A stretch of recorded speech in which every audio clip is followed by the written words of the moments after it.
YSR Congress party రాష్ట్ర అధ్యక్షులైనటువంటి Shri YS Jaganmohan Reddy గారి ఆదేశాల మేరకు, అలాగే రాష్ట్ర విద్యార్థి విభాగం అధ్యక్షులైనటువంటి శ్రీ పొనగంటి చైతన్య గారి ఆదేశాల మేరకు గత 3-4 రోజుల నుంచి మన అనకాపల్లి జిల్లాలో ఉన్నటువంటి బీసీ, ఎస్సీ, ఎస్టీ అన్ని వెల్ఫేర్ హాస్టల్స్ని కూడా విద్యార్థి విభాగం తరపున సందర్శించడం జరిగిందండి. సో అన్ని నియోజకవర్గాల్లో కూడా ఈ సందర్శన అనేది జరిగింది. ఇప్పుడు హాస్టల్ పరిస్థితి చూస్తే ఎలా ఉంది అంటే, మీరు కొన్ని ఫొటోస్ చూపిస్తా మీకు ఎగ్జాంపుల్.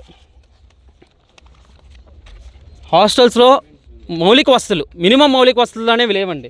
అందులో బాత్రూమ్స్ లేక పిల్లలు బయట స్నానం చేస్తున్నారు తొట్టులో. ఎలాంటి తొట్టు అంటే దీంట్లో ఉన్నదంతా మురికి నీరు. అలాంటి తొట్టులో పిల్లలు స్నానం చేసే పరిస్థితి.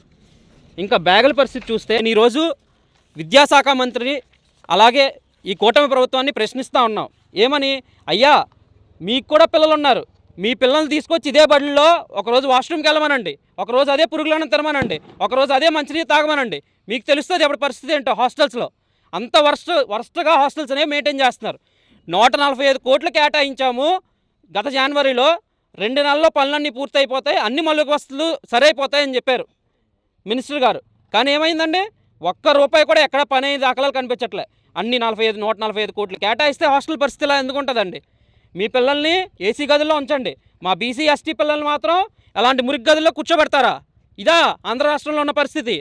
మేము దీన్ని కూటమి ప్రభుత్వాన్ని సూటిగా ప్రశ్నిస్తూ ఉన్నాం. నారా లోకేష్ గారిని అలాగే ఎవరైతే డిపార్ట్మెంట్ మినిస్టర్ ఉన్నారో మినిస్టర్స్ని కూడా అడుగుతూ ఉన్నాం. మేము ఒక 1 నెల రోజులు టైం ఇస్తూ ఉన్నాం. 1 నెల రోజుల్లో ఈ మౌలిక వసతులన్నీ కూడా కల్పించే అవకాశం ఉంది. ఎందుకంటే 145 కోట్లు కూడా ఎవరి జోబుల్లోకి వెళ్ళినట్టు? మీ ఇంట్లోకి వెళ్ళాయా, లేదంటే మీ లీడర్ల జోబుల్లోకి వెళ్ళాయా? అలాగే పిల్లల్ని మొన్న యోగాంధ్ర పేరు చెప్పి ఇదే హాస్టల్స్లో ఉన్న పిల్లలందరినీ తీసుకెళ్లి రోడ్ల మీద పడుకోబెట్టారు.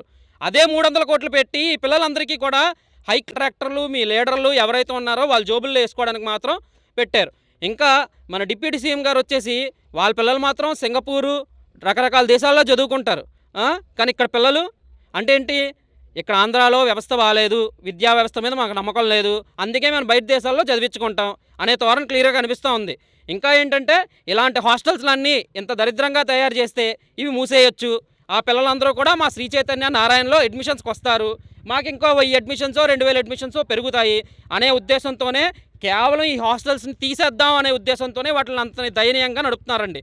ఇంకా ఫుడ్ విషయానికి వస్తే, మన సాక్షాత్తు మన హోమ్ మినిస్టర్ గారిలోకే దొరికిందండి, బొద్దింక దొరికింది అంత పరిస్థితి. ఎందుకంటే ఆవిడెళ్ళి విజిట్ చేసిన తర్వాత ఇంకంతకన్నా ప్రూఫ్ మేము చూపించాల్సిన పని లేదు.